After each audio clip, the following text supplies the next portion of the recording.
So with that being said, all right, now this is a special guest. Yes, This very is not, special. We love this guy. Close and dear to all of our hearts. We Oh, love yeah. this guy. All of our hearts. this really do. this man himself has literally, number one, taken me physically around the globe and mentally around the globe.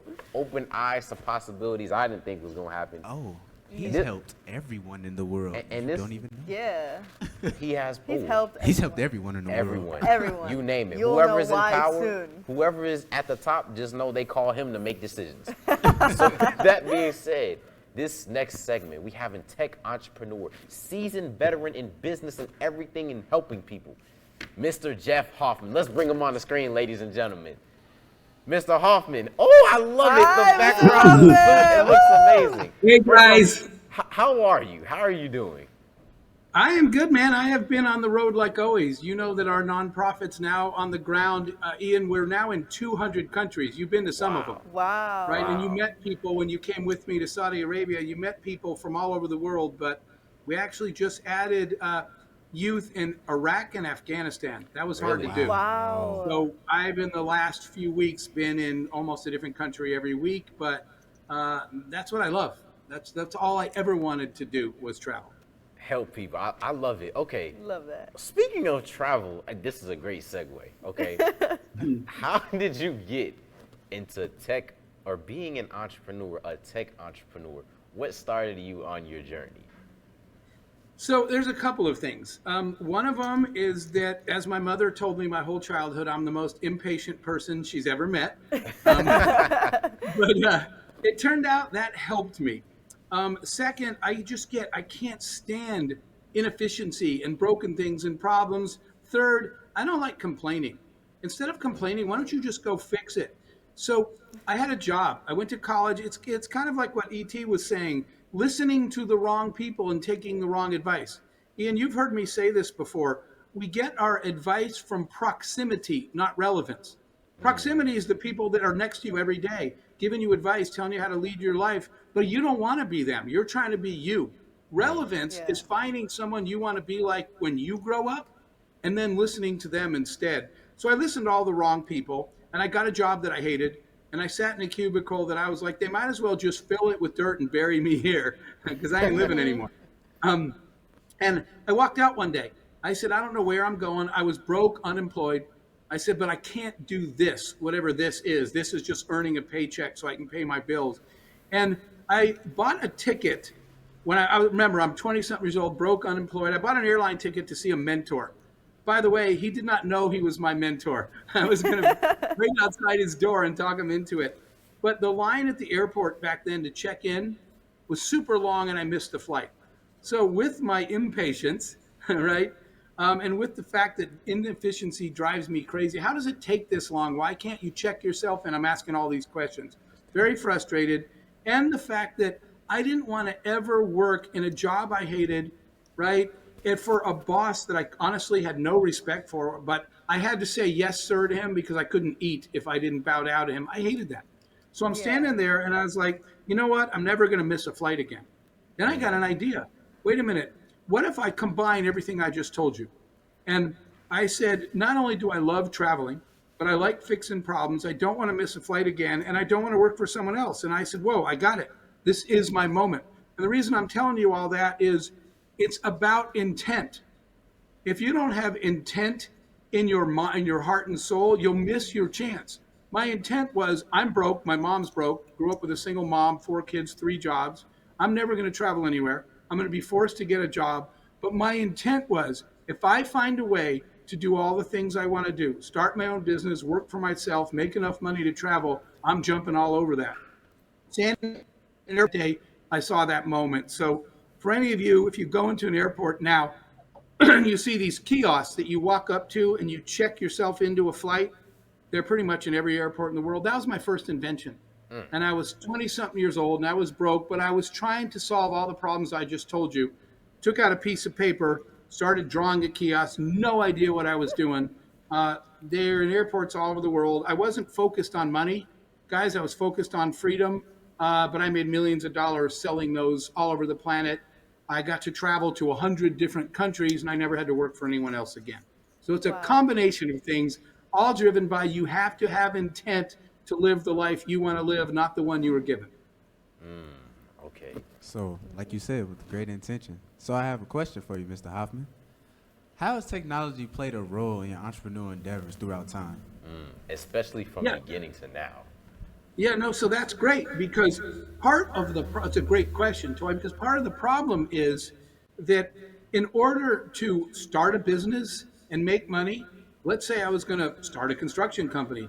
I don't have equipment. I don't have trucks. I don't have hammers and nails. I don't have anything. There are many businesses that you need capitals to start. But the whole reason we're here today and the reason I always support you guys is that tech requires two ingredients, right? It requires your mind and your heart.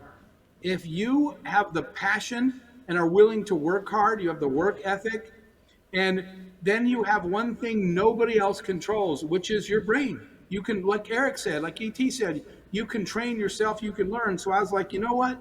Tech is just me. It's me learning something and building something and writing code. That's how those things work. I wrote code that would connect the kiosk to all the airlines in the world.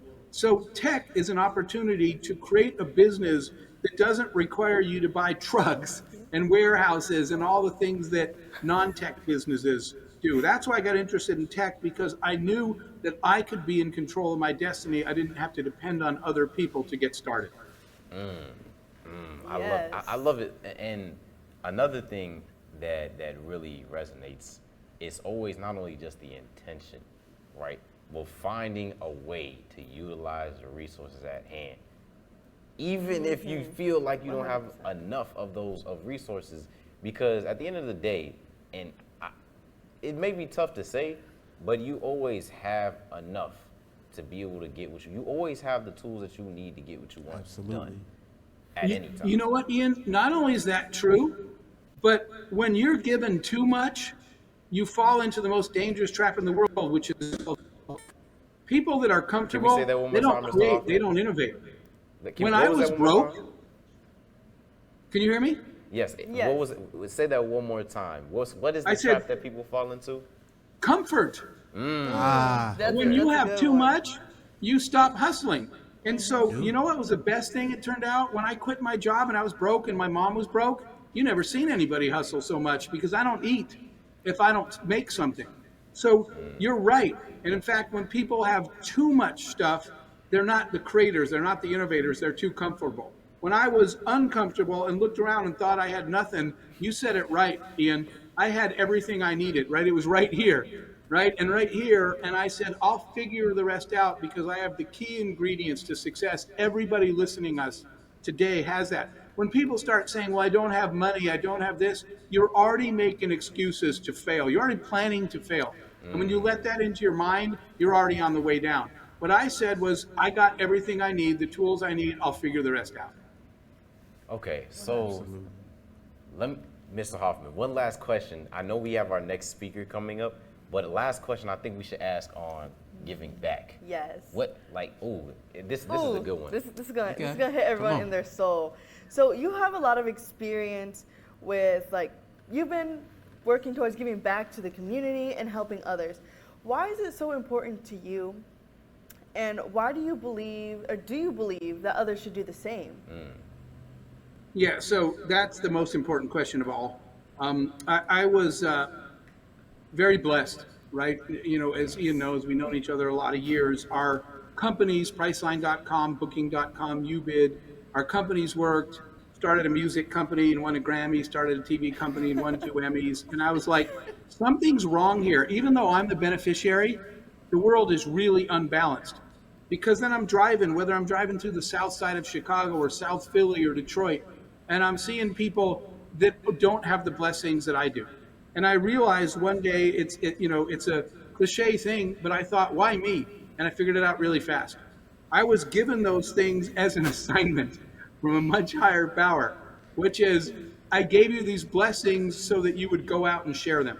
So, in fact, very quickly, last night I got a humanitarian award from some people in the music industry. wow.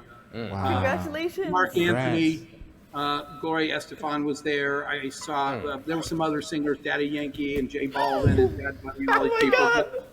The funny thing is, I was the one on the stage, and I'm like, why are they all sitting there? And I'm the one on the stage getting the honor that Mark Anthony was giving me. And the answer is because I figured it out. I figured it out one day that I don't want to be measured by the number of dollars I made. I want to be measured by the number of other people's lives that I made better. Right? At the end, at your funeral, you don't want someone to say, man, did you see his house? I want somebody to say, man, my life was better because that guy was in it. And that takes walking the walk. That's why our nonprofit now, like we just opened, you have our logo up of World Youth Horizons. We just opened recently a school in Ethiopia and orphanages in Uganda. Wow, That is that's way amazing. more fun than building companies. Absolutely. When I talk to our kids all over the world that we're raising today, all the orphans that we rounded up and we're raising, I feel like I've actually done something. Let me end by this. I saw a sign one day and it said, "You may be successful, but do you matter?" And I stopped in the middle of the street and I was like, this did not happen by accident. Somebody knew that I was walking down this street right now and put that sign there for me. And I realized being successful, right, is getting another car, another house. Mattering is adding another child who had no hope and no future and giving them one. And so this is, I was very blessed in business, but I could never imagine how great this part of my life would be. It is our mission. We are put here to serve. And when you do, you get 1,000 times more back from giving than you ever got from receiving. Absolutely. Absolutely. I mean, we've been on this journey for the past 8 years, and Yeah. it's been, and I'm only 18, right? That's crazy. But being on this journey, it really has been fulfilling, even though the highs and lows, both of these two know about it. Yeah. But the fact that we're able to serve all the people in the audience and people across the globe, it is super amazing. So, Mr. Hoffman, I mean, thank you again for all that you do, not only helping us, but allowing us to help others, because the fact that you're willing to be able to put other people in position to be successful, it allows us to in turn be able to serve so many more individuals. So thank you again. You're the first person I saw pull out a credit card and pay for something in $11,000. That just blew my mind. I was like, how did that even work? I didn't even know you could use a credit card to do that. And then you took me to Saudi Arabia, so you changed my life forever, changed our lives forever, changed Dream Hustle Co's life forever, Yes. or organization forever. And for that, we are super humbled and super grateful that you are in our lives. So thank you so much for joining us today, Mr. Hoffman. Thank you. Bye, All Mr. right. Hoffman. Love you, and I'm proud of you, man. Love you too. Let's turn it over All to right. the See ya. intermission.